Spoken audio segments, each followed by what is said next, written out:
What's up, guys? Welcome back to Have You Found Your Crown, episode 5, season 1.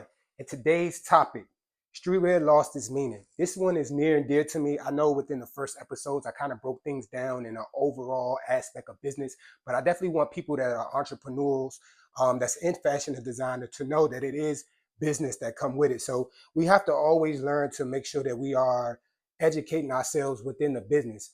But at the same token, we got to stay creative for our design aspect of it as well. So in today's streetwear lost its meaning, we're going to talk about certain topics, trends versus identity, why brands used to mean something, and I'm going to break down what Godly stands for in regards to, my backstory, the collections that I come out with, and the connections that I have made with my audience and with people that support Godly. And I'm hoping that within those topics, we break down, once again, an overall aspect of business design and just being a creative. Make sure you guys are liking, subscribe, and comment as well if you got any questions within the episodes. But yeah, we're going to jump right into it. Like always, I appreciate y'all for checking it out. Let's get into episode 5, season 1. Streetwear lost its meaning. What's up, guys? So, like I said in the intro, streetwear lost its meaning. I think that when it comes to streetwear over the past decade, maybe even over a little bit more of a decade, you definitely have seen streetwear bend the rules of high fashion, even to up and coming designers being able, to get a first hand collab and the opportunity to design with brands. I remember, like, to me, the I want to say the golden era of streetwear within the years of like 2005 to 2010. I feel like that right there, if you ever want to refer to the actual art of streetwear fashion, you want to refer to that within the brands, the creators, just the movements and ideologies of how to market and how to, a lot of guerrilla marketing.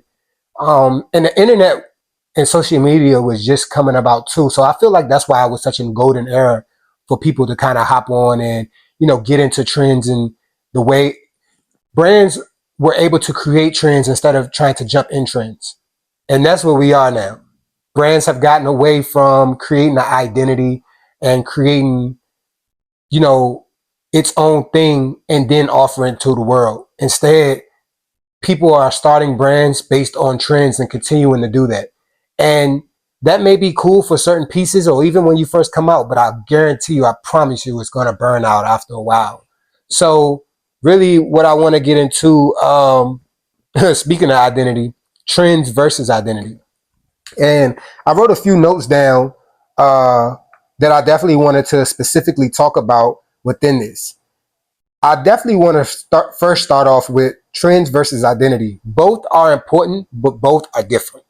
And I think people who are creating any type of branding or marketing or, that's into any business, like I always say, you're going to have to market, you're going to have to push whatever you're doing out. You could be the best doctor, the best dentist, the best archaeologist, whatever. But if you're not able to put yourself out there and put yourself within the right crowd and build your customer, you're not going to be successful in whatever you do. And so I think that the difference between trends and identity, when you're building an identity, you're building up from scratch what your brand is about, who you are. You're able to have a backstory. You're able to have some storytelling. It's going to be compelling for you to be able to explain to people the meaning of certain words or certain pictures or artwork or designs or colorways that you pick. Is so much depth that can go into you creating your identity versus a trend, which is here now, gone tomorrow. And it's not even based off of you, your brand. It's based off someone else's ideologies and someone else's success. That's really what trends are, if you really break that down. And that don't really sound like something you would want to start your business off, right? I think, like I was saying before, a lot of people have gotten comfortable with building their identity through trends, which is not the way to go, people. Like, you want to have success, you want to have success within your own You want to have success within your own brand, within your own sense of style, within your own culture. And with most successful people, most successful businesses, brands, they'll tell you that they were able to build some type of community or some type of exclusivity that caused people to want or feel like they need whatever it is they're offering. And like I said, that goes across all boards. So when you're creating an identity, you need to keep that in mind, the importance of that. Because as long as you have your own identity and your way of doing things, trends or no trends, you'll always be able to flow your brand in and out. And I think that that's very, very important uh, for people who have started a business or that's 10, 20 years in. Keep that in mind. Um, so we're going to move on to why brands used to mean something. So the reason I refer to the golden age of streetwear is because I feel that brands have always built their community and their legacies and just their way of going about gaining success through having a meaningful meaning behind their artwork and designs, or tying in certain colorways, or uh, staying consistent with certain brand ideologies to familiarize people and make people comfortable within the brand. So you have to be consistent.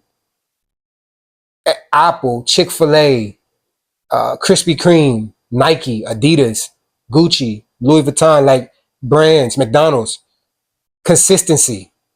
Within all of those brands that I named, there's something within the brand that you can say, oh yeah, or you can always refer back to the brand. A big meaning of me putting my crown within Godly. You're going to always see Godly, you're going to always see a crown, but together and put in the way that I've put it, you're not going to see like that. So it's important that you know that you got to create meaningful, uh, not only options, but you want people to feel that when they buy something from your brand, that they are not only supporting, but they have become a part of something, that they have something that's maybe not so easily uh, offered or so readily available. You want to create things that have purpose, and that's part of, like I said in lesson one, of why you need an identity. Because within your identity and within you creating things within your identity, you'll already have a meaningful and purposeful creation, because it was made within your ideologies within your brand. So you stay consistent. And I think that that's super, super important, especially for people dealing with clothing and within like the streetwear aspect. Even if you want to go high end fashion, it all blends in. Fashion is all, it's all the same, man.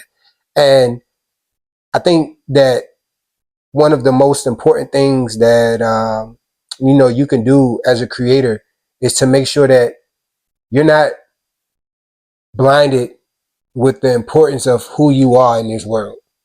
Creators play a very, very important part. Even with AI and the argument with that, we're going to get into that in a later time. But I think that people don't even understand that AI is an idea of a creator. Think about that. So I don't care what stage you think we are in, or where we at in life. Like, if you are a creator, you will always need to continue to create and put yourself in a mindset to be a creative. And you want to put things out meaningful. You just don't want to be trendy.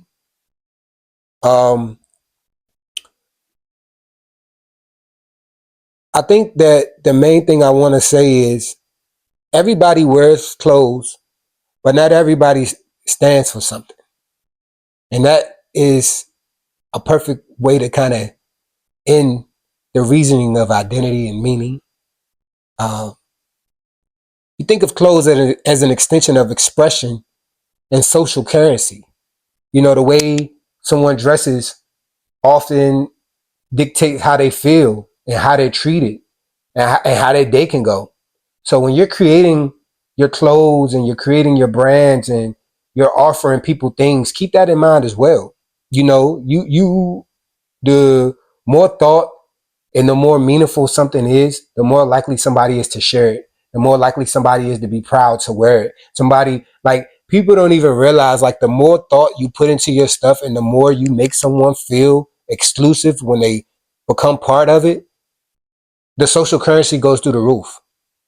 That's unpaid marketing for you or for whatever you have going. Keep that in mind, the importance of identity and meaning. Speaking of meaning, last but not least, I want to get into the topic of what Godly stands for and the importance of it to me. I have definitely broken this down within three things. The backstory, the collection, and the connection. So, uh, cultivate the mind, conquer the heart. That is the original slogan and, meaning within Godly. And that's what I wanted to create within Godly. I wanted to do things and create things and manifest things that make someone, uh, think and feel, so that's why I said cultivate the mind and conquer the heart. If you've been following the brand, you know that I've been working on a new um, collection and a new movement. Have you found your crown? And basically within that is talking about purpose. And when you find your crown, that's you finding your purpose. And this is a brand that is for people, that are on that journey or that have been on that journey or that want to continue to be on that journey. Because that is a continuous thing, finding yourself and knowing who you are and, continue to be your best. And so, yes, all this represents Godly. When you put on Godly, I want you to automatically have a mindset that you're going to conquer, you know? And so even with the meanings of my collections, uh, faith over fear, uh, heaven on earth, the 3Ds, divine, devoted, dope. These things are part of my brand identity and meaning. And no, I don't consider myself uh, a religious brand, even though, I'm highly believe in God and I'll never be afraid to say that.